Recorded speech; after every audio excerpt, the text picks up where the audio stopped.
Good morning, everyone. Welcome. My name is Janice, and I'm here to introduce Caverly Morgan. Caverly Morgan is a meditation teacher, a nonprofit leader. She's a dear friend of mine. I'm so grateful to get to be part of this daily meditation series with her. She's got a great sense of humor and a lot of passion. We were just giggling in the green room right up until this moment. So thanks for being with us today, and I'll hand it over to Caverly shortly. If you're new to Sangha Live, welcome. Thank you so much for joining us. You can introduce yourself and say hello in the sidebar. Glad to be here. Thanks for all the beautiful shares so far. And a little bit about how Sangha Live works. So Caverly will lead a meditation. It's going to be about 30 minutes. And then after that, she opens it up for question and answer. And you can type in questions or you can ask to come on screen in the sidebar, and I will do my best to bring you on so you can have an exchange with her. Sangha Live is made possible because of donations, this practice of dana, this generosity. So if you are able to support financially, that's why we're here. That's what makes this possible. There's a green button at the bottom of the screen. Please give what you can, if you can. If you can't, that's part of the beauty of this community. These teachings are still accessible. No one's turned away due to lack of funds. So thank you for being here. I have a couple of announcements that Caverly has asked me to share, and they are all about Presence Collective. So Presence Collective is a community of teachers, sages, healers. Caverly is the creator of this collective. I'm grateful to be one of the teachers who's part of it. And in particular, I wanted to highlight a few opportunities coming up. So, you know, the theme of yesterday's call was around collective care and addressing whiteness. There's a lot going on in the United States around race. If you've been following the news. And yesterday, Caverly got a chance to dive into that a little bit. And a lot of folks have been asking, how can I learn more? What can I do? And I wanted to highlight two Presence Collective teachers, both Black women, who have a lot to offer and would be wonderful people for you to learn from. Dr. Sarah King and Michelle Cassandra Johnson. Both of these teachers, these leaders, have upcoming webinars through Presence Collective this month. So I will post the information in the sidebar about that. These are a donation basis. They're an hour long. They're open to all. And I just can't, I've gotten the opportunity to work, to be taught by both of these women, and I can't recommend them enough. And I know Caverly feels the same. So huge plug for that. And then I also wanted to highlight a Presence Collective teacher, Suniti. Suniti is, I've also been taught by her many times. She's a movement teacher, dance teacher, offers so much depth in her practices. And she's going to be leading this Wednesday night meditation, the one that Caverly normally leads. So that's 7 p.m. Pacific Standard Time. And Suniti is also one of the teachers on the Presence Collective Summer Retreat. Caverly is also teaching in that. And I just wanted to put in a plug for that. The link on the website is not quite up to date. We're still adjusting the timing since it has been changed from an in-person retreat to an online retreat. But when we can, we'll share that link. And if you wanted to get a taste of Suniti's teachings, you could check out the Wednesday night class this Wednesday. And I'll post a link for that as well. All right, I believe those are all the announcements for today. So I'm going to bring Caverly on. Janice, thank you. Yeah, thank you, Cav. I really appreciate you being here. Thanks so much. Yeah. And a shout out to Alyssa, who's the Presence Collective Community Builder Coordinator and my assistant. And she's tuning in today too. And as I mentioned yesterday, it's early here for us. So Alyssa, thanks for your willingness. Glad you're here. Alyssa's going to be jumping in to support this platform in the way that Janice does so that we can have a rotating team of support. So thanks, friends, for saying hello on the side. And yeah, thanks, Charlie, for giving a woot woot to Janice and Alyssa. You can't just read that, can you? You can't just say woot woot. I mean, you got to put a little something behind it. I do appreciate that Janice acknowledged that we were chuckling right before this started. I read something beautiful yesterday from Lama Rod, and I want to interrupt myself to acknowledge that I will be giving special attention to uplifting the Black teachers who have impacted my own practice and therefore teachings over the last many years. And Lama Rod's one of them. He's one of the co-authors of Radical Dharma. And he was talking yesterday about the importance of finding joy and not letting that be taken from you, even in times of great disturbance. Yeah. All right, friends, thanks again for saying hello. It's lovely to see you here.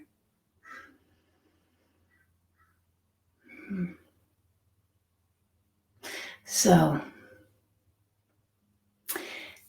I appreciate, as I've mentioned, first, welcome if this is your first time here. There's a community that's formed around these calls, and you are welcome to be part of it, truly. So thank you. I will do my best to speak in a way that meets someone who's just coming onto the call, but know that the more these meditations continue, the more I might be referencing other sessions, with the encouragement, if you're new and you're interested, to go check those sessions out in order to be able to follow along in the most full way.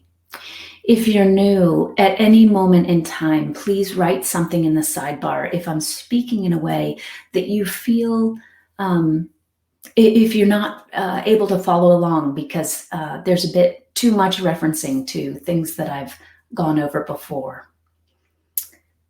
So for example, today I did want to focus a bit on process and content, and we did a whole 4-part series that just sort of organically arose. I believe that was last week now. Time runs together, doesn't it?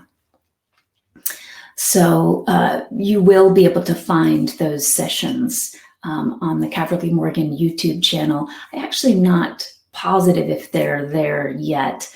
Maybe Alyssa, you could let us know in the sidebar. But if they're not there yet, they are, I believe they're up on the Sangha Live website.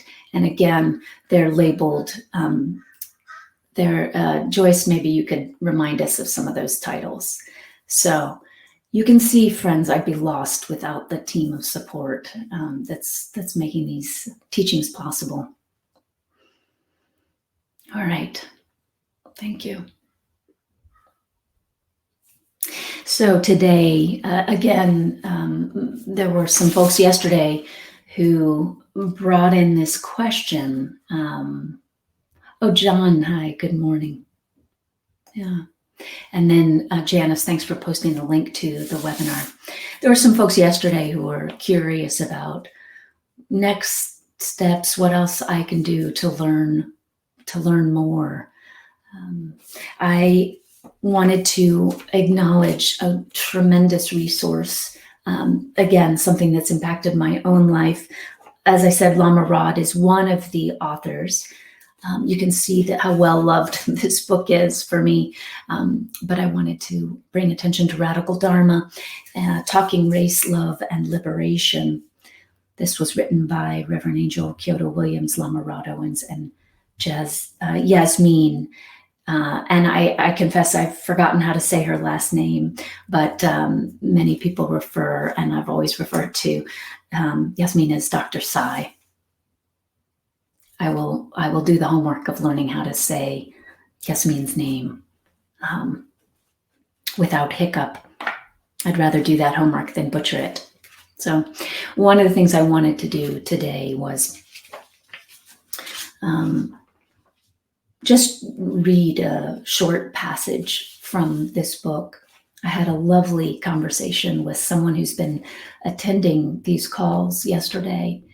And one of the things that she was naming for me is being in touch with her own natural inclination to want to become more engaged with this work. And by this work, based on the current times, what I'm referring to is the work of bringing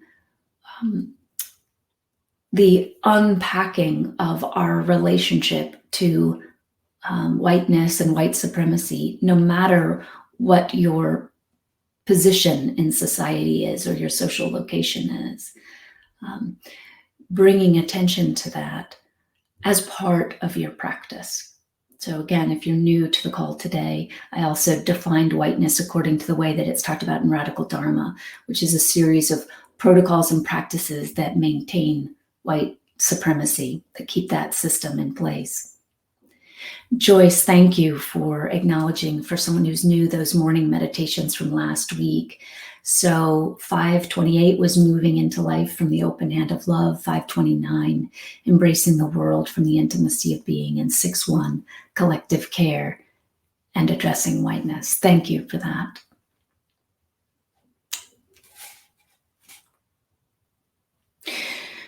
So finding our way and finding it without pressure. Alyssa, thank you so much. Oh, good. Alyssa just gave a link to the place on YouTube as well. Yeah. Thank you, Alyssa. So finding our way with this work without pressure. And though I had an exchange yesterday with Sharon, thank you again, Sharon, for coming on screen, about our tendency to, from a place of care, ask, but, what do I do? And so, really using this time as a chance to pause and look at the process around how we move, how we act. Watching for whatever conditioning might arise. I appreciate what this person yesterday was saying to me, because it acknowledges that often the natural desire to learn more or move in a direction of clearer seeing in practice around any topic, any issue, can be contaminated by the conditioned tendency to feel like, well, now there's pressure, now I have to do something. As I was talking about yesterday, I should feel bad about, for example, being white. So I wanted to bring in two things today. One is these sessions that talked about process and not content. They were addressing personal conditioning around processes that we get identified with. Please, like I said, do check out those sessions if you missed them, because they will inform what I'd like to focus on a bit, which is our collective processes of suffering. So a personal process I might bring to the table is, I feel a lot of pressure. I need to learn this to be the right person, to be good. But meanwhile, there's this shadow of, and I feel bad for even being white, something that you had no choice over. I want to talk about how we get identified with a collective process around that. And when we're identified with that collective process, we can't actually open our eyes as fully as we long to. In the same way that self-criticism or judgment blocks our capacity to learn and grow.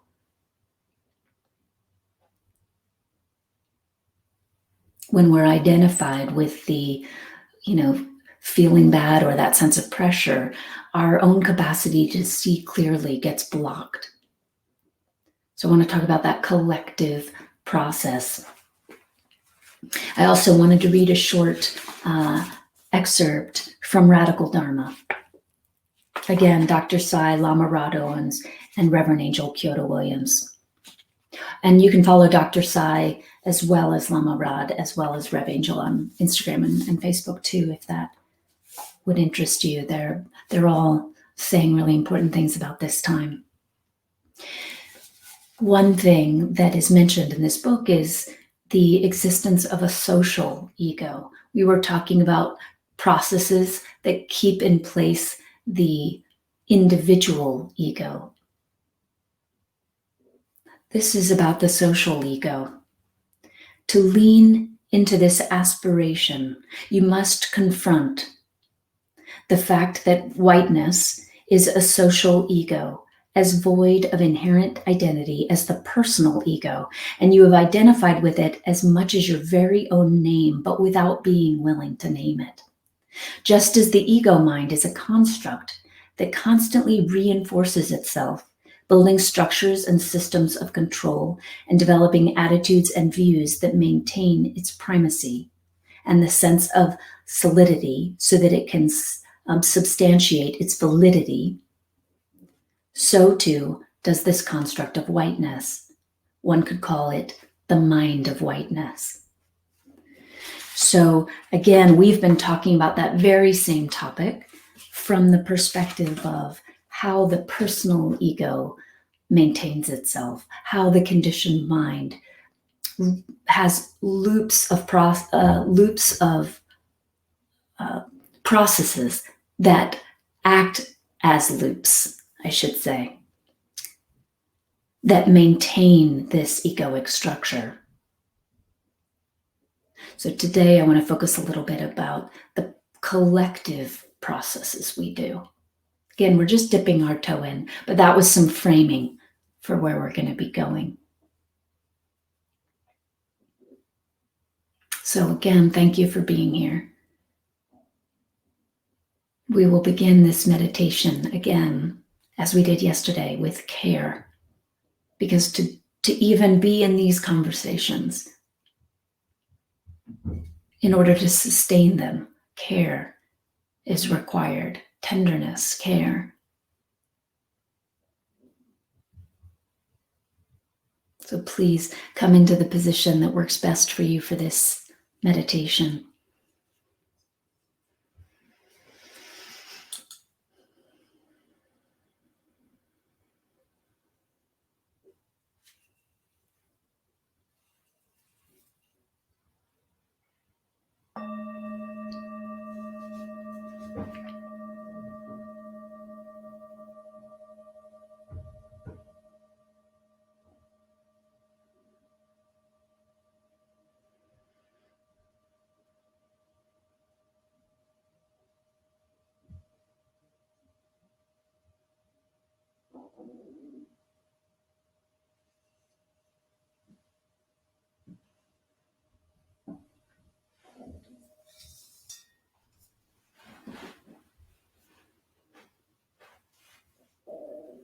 And just as we did when we explored personal processes,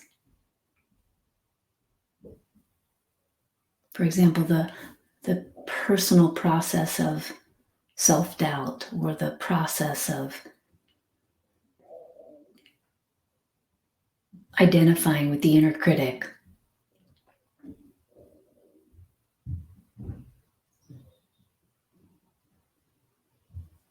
When we were looking at those processes, we, in a few cases, went straight to resting in our being before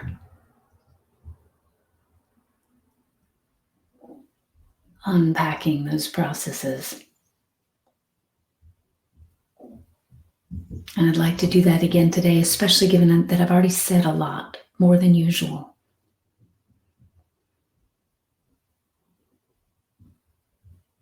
So soften the brain now, friends. Allow the brain to relax and take 3 of the longest and deepest inhalations and exhalations you've taken yet today.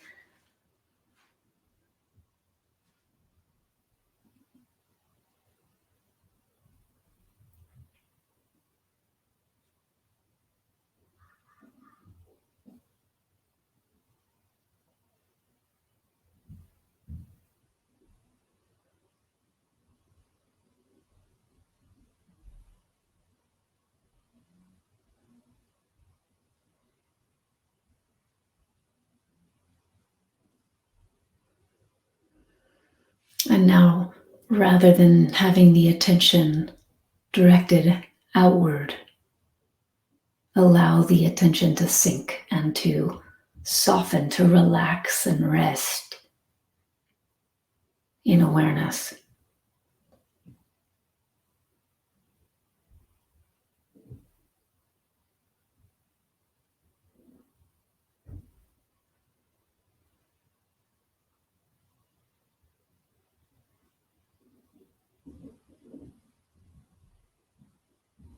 There are many people on this call that are not in the United States, but just for full context, in case you didn't know, we're in the midst of the greatest civil disturbance we've known in the last generation, the greatest unrest.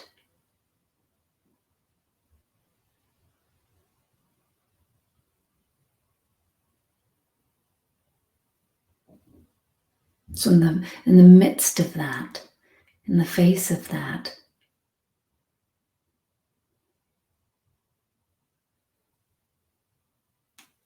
take your stand as presence.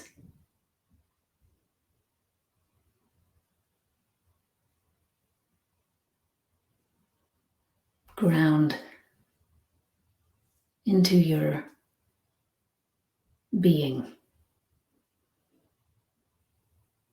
rather than having presence or awareness be at the backdrop of experience.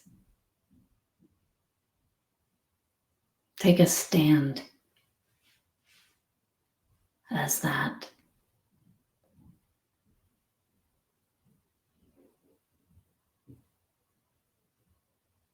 Our temptation in unrest is to swirl out into the unrest, to join that fury. And I'm talking now about the mental spinning of unrest. For even if you are going to be on the front lines of protesting today,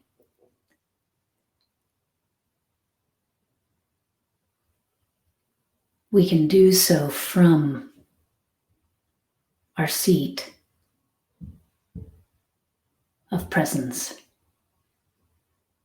Whatever you're doing today will be enhanced, more honest.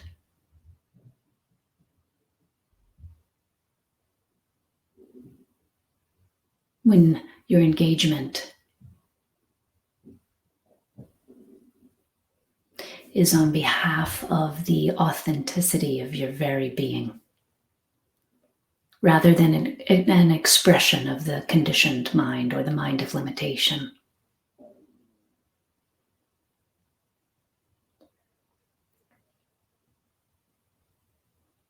So allow all of the attention now to come and rest here and now.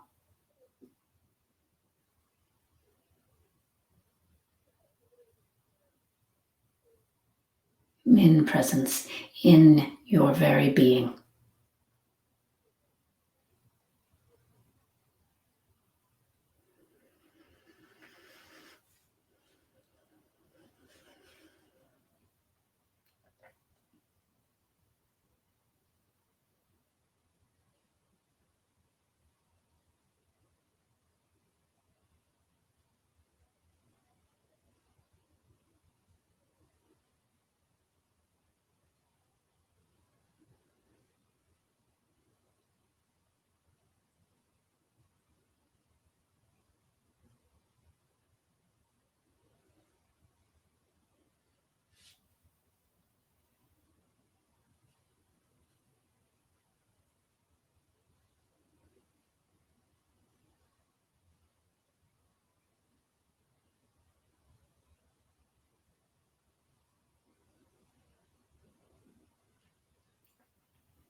If we're practiced at seeing processes of the conditioned mind, again, if you're new and you haven't seen those other recordings yet, that would be like the process of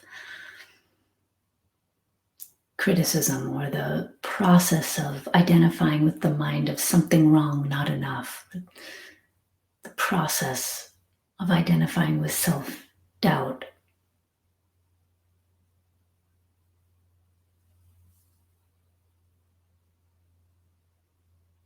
If you're practiced at seeing those processes that lead to suffering,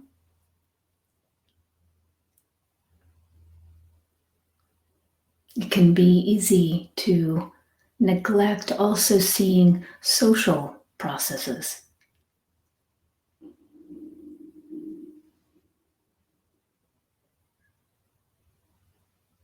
So like a fish in water that begins to perhaps know things about its own form, the form of being a fish, might forget to bring attention to the water.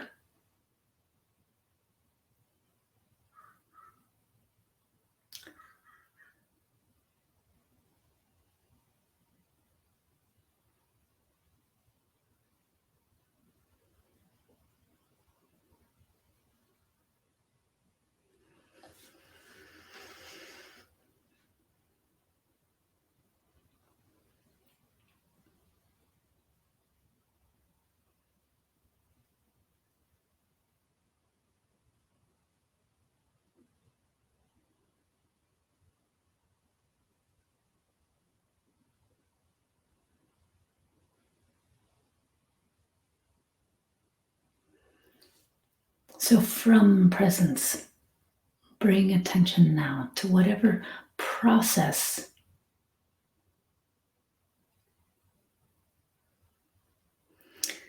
you are present to that feels alive in your community. So this could be the community of people that you intersect with on a regular basis, or the people you work with. It could be the community of people you're in conversation with through maybe social media, like community of people in Instagram or Facebook or something. You define community. Let's see if you can just notice what process might be arising in community. To give you an example, just this morning, Janice and I were chatting about this black square on Instagram that people are posting in solidarity with honoring Black lives, with making a statement of Black lives matter. And we were naming that even in our own community, we can feel a collective tendency to say, but is that the right thing to do? Is that the wrong thing to do? Oh, this person's saying that's not the right thing to post. That's not the best way to express solidarity. This person's saying this. So to collectively be in a swirl, a collective mental swirl around what's the right thing to do? What's the wrong thing to do? Are we causing harm by being silent? Are we causing harm by speaking up?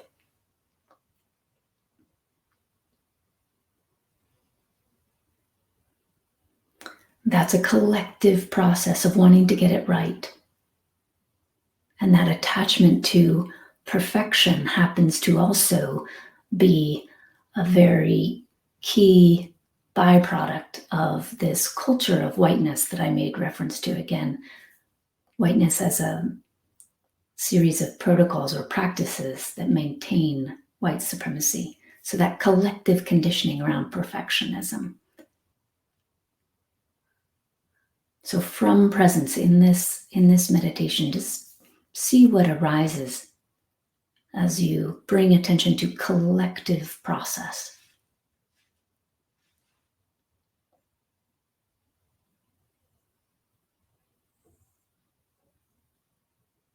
What soup are we swimming in? And can we see it from the clarity of presence? And of course, you don't need to be in the United States for this exercise, for this experience of inquiry. Wherever you are, what's the personal process and what's the collective process? What's the soup that you're swimming in? Just being with that, seeing it. Again, what we're unconscious to silently governs us.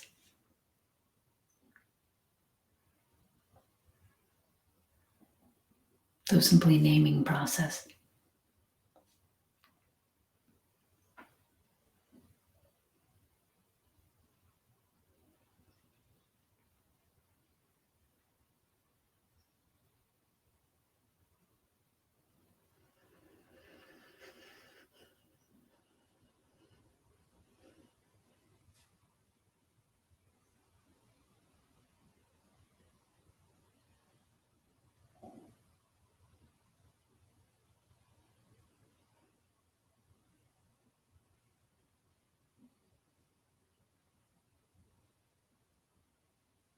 As soon as we're able to name process, we're able to let it go.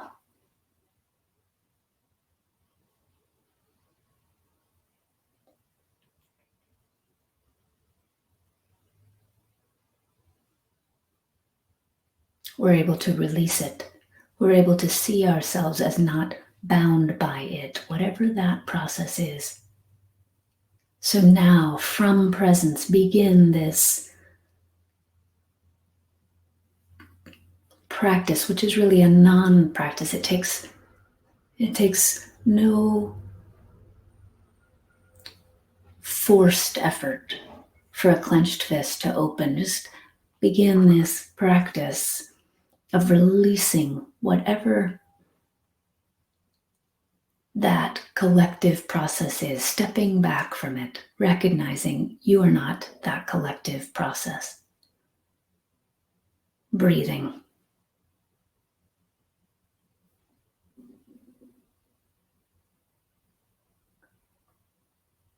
Noticing you are aware of that collective process, but that collective process is not you.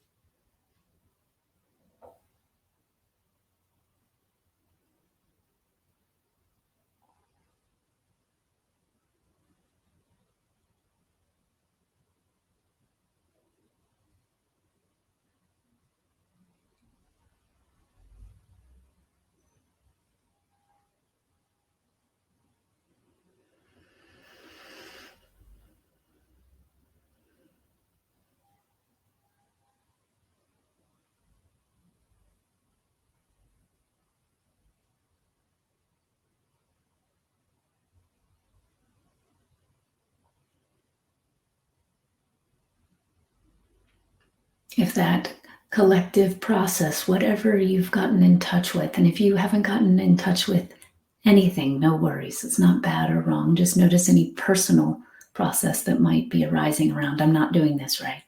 Let that go. It's not yours.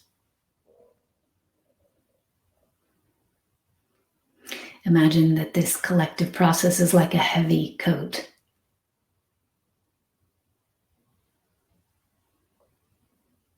A coat that covers or veils your luminous being. Release that collective process. Release the coat.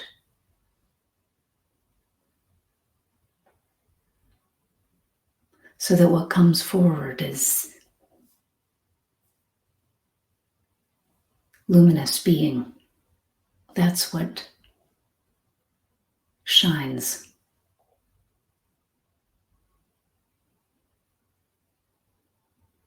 When we're not calling this coat our own, clinging to it, owning it. And I say owning again because it's so important to underline that when we're wearing that coat, we think it so belongs to us that we actually begin to call it us. We call it reality.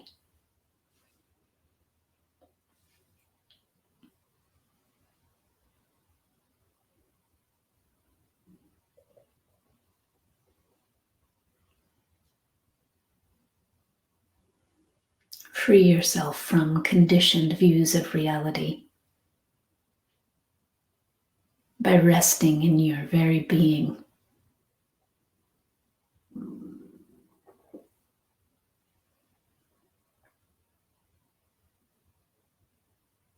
And taking a stand as presence.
When the mind is active and you see the attention rise up from awareness and hook into a personal process, a collective process, simply see that and then return or remember the brilliance of your very being, this being that is inherent, not something you have to create or even find.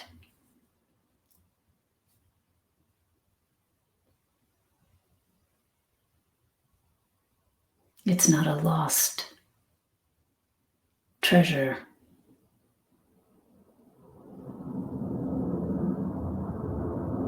It's the very eyes that are seeking the treasure.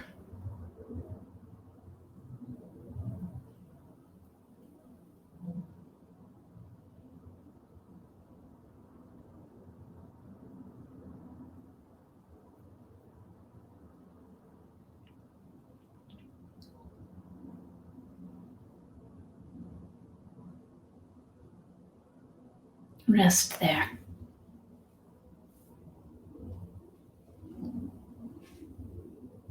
Whatever processes are occurring can continue. Again, they aren't yours. Allow them to be as they are.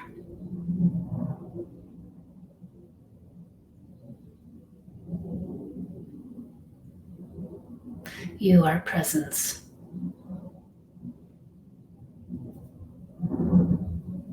Anything can arise in you.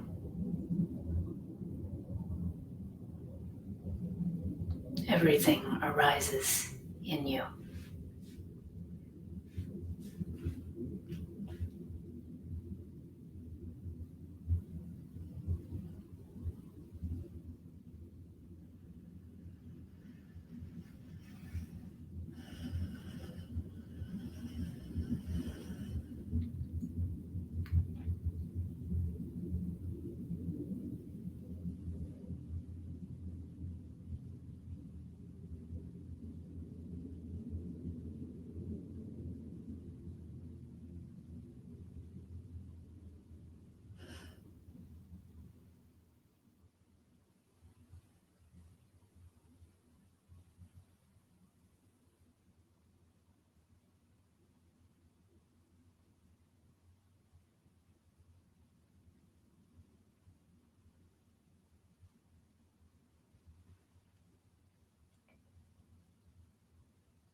Friends, thank you. If today is your first time joining us, please know that we don't always have so many words in these morning sessions. They vary quite a bit. I was going to say they vary very much, but anyway, they vary quite a bit based on what's alive, what's here now, what's arising in the collective. So today felt a touch more didactic than sometimes, but I'd love to hear how these teachings are landing, what's alive for you based on what's been shared. And before I open it up to see if anyone would like to come on screen, please do donate if you're able. This is my chance to remind you that it's through your generosity that we continue and that we exist. Green button below me. So please, friends, if you'd like to come on screen, please do. Be lovely to have an exchange. Or you could simply type in the sidebar what you're present to now. Specifically, I'd like to clarify if there are any questions about seeing personal process and seeing collective process, attending to both, noticing both, seeing the ways in which both lead to, create, maintain suffering.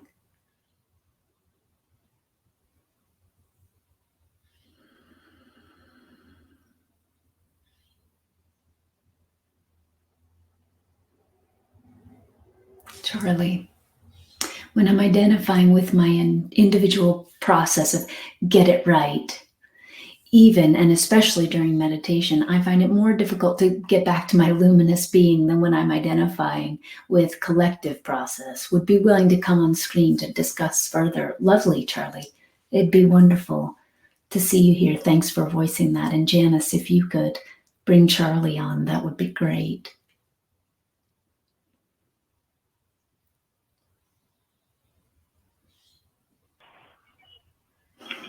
Hi. Well, good morning to you. Are you in sunny California today? I sure am. Lovely. I sure am. Bear with me 1 minute. I need to adjust my headset. No problem.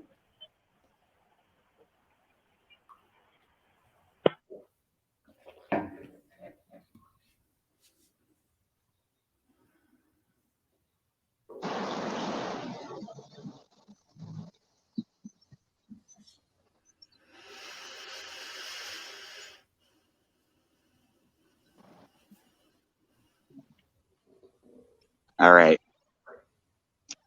Good morning. Good morning. Charlie, please say a little bit more about personal process and collective process. What are you noticing? You know, I I'm going to try not to butcher this. So I went to, as I was getting ready for bed last night, I was realizing that I had spent way too much time on that social media rabbit hole and was really struggling with just the pain that we're seeing from the civil unrest. And so I did a meditation with somebody from the Dharma Punks movement, and I was able to let it go and go to sleep. But then, of course, waking up this morning, it was right there as presence. And as you help me identify that that's a collective process of wanting to get it right, wanting to stand in solidarity in an appropriate manner, I was finding it very freeing and easy to drop back into the awareness of my luminous being and rest in that presence. But then just toward the end of your meditation this morning, our meditation this morning, my individual process of wanting to get it right in meditation came up. And I found it more difficult to drop back into individual presence. And I kind of had a little chuckle about it, like, what's up, ego mind? You're quite the prankster, aren't you? You can leave me alone for the broader sense of self-care, but when it comes to that individual level, you really want to dig your hooks in. Yeah. And I'm sure I'm not the only one who's here in this time of struggle, so yes. anything you've got. Yeah, no, I appreciate what you're saying so much, Charlie. And in fact, it's sweet that Jessica just chimed in too. I'll read your comment because you were speaking, but it says, noticing that personal and collective feel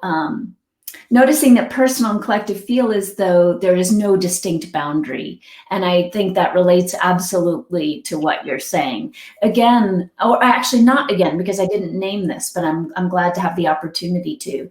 We're just making this distinction about personal and collective because we tend to focus in spiritual practice on personal process. What thought forms are rising in me, and in practices we can neglect seeing clearly collective process. For example, a collective process of abiding in a system of white supremacy. We often in spiritual practice just sort of don't look at that. But Jessica, what Jessica is saying is an important point. It actually, there's not really a boundary there. The personal conditioned mind is the collective conditioned mind. And so what you're noticing is just that within that spectrum, you have specific hooks that feel very, very personal and intimate. Charlie, you're not doing this right. That you can more easily see through some of the more diffused aspect of conditioning because it's sort of out there. But when it's a really close in hook, it's harder to disidentify from. That clears it right up. Yeah. As to what was just happening there. Yeah. And we don't need to get it right. Well, there is, yes, it's even the construct of right and wrong is from that, even that construct arises from distortion. That duality is a duality that arises from conditioned perception. And that doesn't mean it's wrong, but really helpful when we can see the duality of right, wrong, good, bad, this, that for what it is, so that again, we can disidentify from it. That we're, yes, personally, we get identified with the process of right, wrong, and collectively, we get identified with the process of right, wrong. It's the same, practice is the same opportunity to disidentify from either. Again, as Jessica's pointing out, it's part of a continuum. Yeah. You have just been helping me understand so much, Caverly. Oh, I'm Thank you. so glad for your presence, and that you've, as I think I mentioned to you on a Wednesday night recently, Charlie, your dedication is touching. So thank you for your practice. Thank you. Great to see you today. Thanks for calling You too. Okay, John. When asking others to open their hearts to injustice or suffering, some may be overwhelmed. How can we be aware and sensitive in a way that keeps people from experiencing trauma that is too much? Thank you, John. I think through exactly what you're naming, being sensitive. So when you say, how can we be aware and sensitive, you're actually speaking from your direct experience of awareness and sensitivity.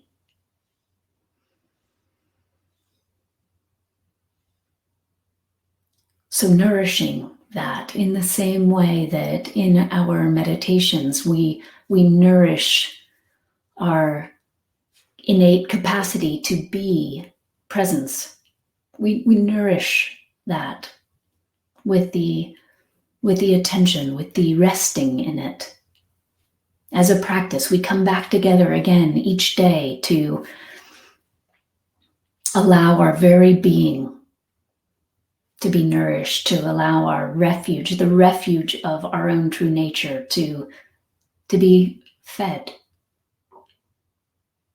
You can feed that sensitivity in yourself in the same way, so that as you're interacting with others, and John, I remember you lead a meditation group, as you're interacting with others, you want that sensitivity to shine forward in all that you're doing.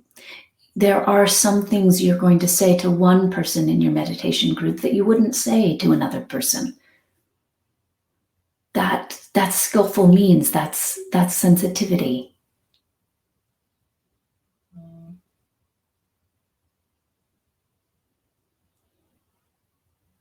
John, you said, since I interact with people in a leadership role, this is a concern. Yes. Yes. As a leader, invite those that you work with to touch their own adequacy. We're each adequate to our own life. Support that recognition. Don't be the leader that says people should be opening their hearts to injustice or suffering in a specific way.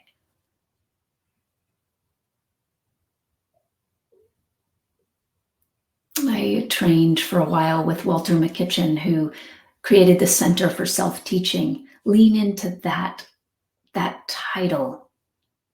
Create the center of self-teaching in whatever you're leading. Trust that those around you are adequate to their life experience. Invite an opening of the heart, but if that's not the right prompt from someone, listen, honor that. Be that which trusts them. It's a great act of love to release your own conditioned tendency to steer or control, and instead be moved from love and trust in another person's adequacy.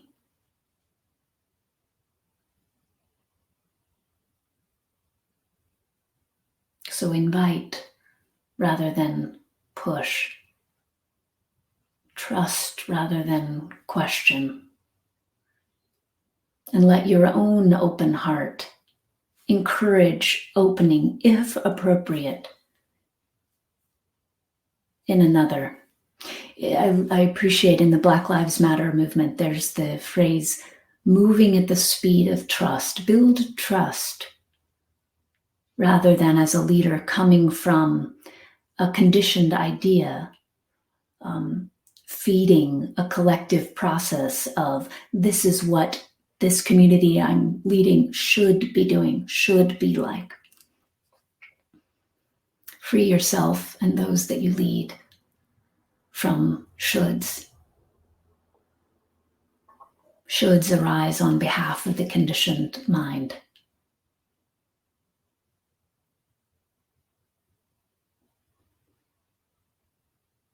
They don't lead to the liberation we long for.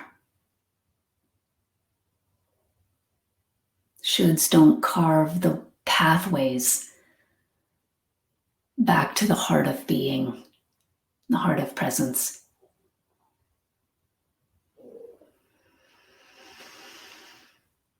Friends, we are at our time. Thank you so much for being here today. What I'd like to do tomorrow is leave space for questions, observations. Please sit with this today. Notice whatever arises for you today around it. And tomorrow we'll see what's here based on your sitting with and being with.